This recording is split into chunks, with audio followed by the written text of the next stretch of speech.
Hey guys, this is Matt from Epic Soccer Training. Now I want to take you through some soccer training drills that you can do specifically designed for dribbling.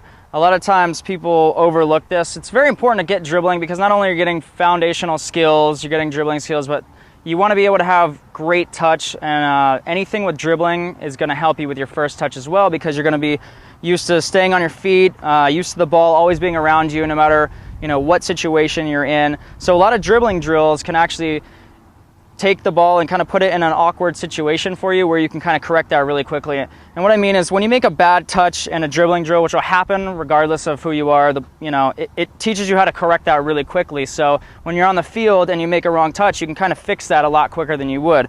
So a couple drills here. Again, you need just some cones, or when I started out, I used like t-shirts, but it'll work, anything. So you can see here, I just kind of have, these are smaller. I would usually make them bigger, but just for this video, I want to show you. So again, start with 1 foot first. Most of you guys right-footed. So again, just kind of work your way with quick touches in and out. So you're working on your quick touches, and then obviously stay on your feet. You kind of want to always stay on your toes. But again, if you need to start out, sometimes it's easier for people if they just have a straight line rather than scattered.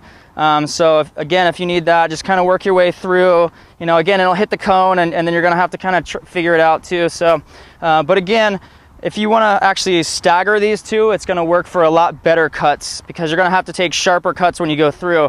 You're going to have to really lunge. So again, go through that.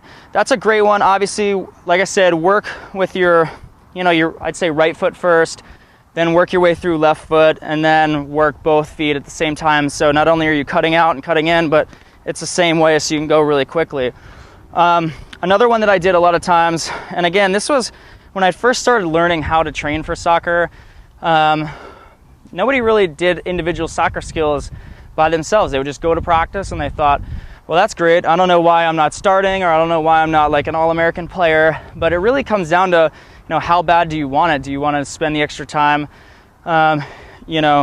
working on individual things that can help you out and drastically set you apart from somebody else? Or do you just want to do the minimum and just go to soccer practice? Some of you might want to do that, but this is going to help regardless. So again, like this one, this kind of has different agility movements. And let me start down here so you can see.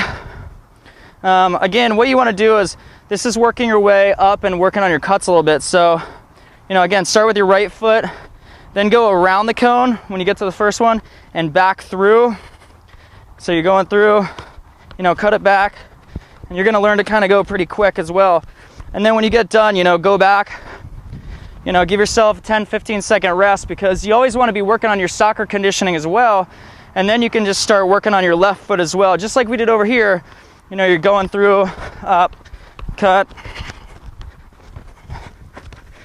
so work your way through that. Another one is a real quick touch, and so I'll just start with these 4 cones here. Again, you can use these, but this is one I usually do it in a bigger area, maybe where it's like 10 yards apart every cone, but this is kind of a small-sided scale for you. So what you want to do is, you want to start on one cone and just think small, light touches. Stay light on your feet, work around the cone, and then again on the inside, work around the cone. And again, you want to keep the ball as close to the cone as possible. When you first start out, you might start way out here, but again, when you start getting better, you'll start learning how to do that pretty quickly.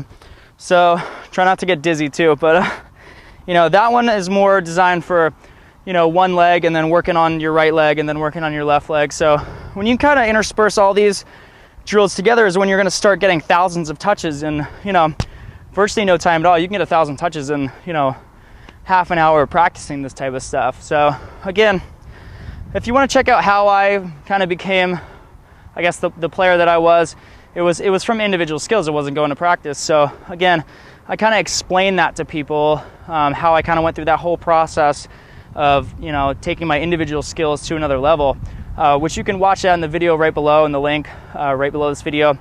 Also, I'm gonna have a bunch more videos come out, so leave comments. I'll come by and answer those personally. If you have any questions or wondering about anything, I'll be happy to answer them. And then also don't forget to subscribe up top, and I'll see you guys in the next video. Take care.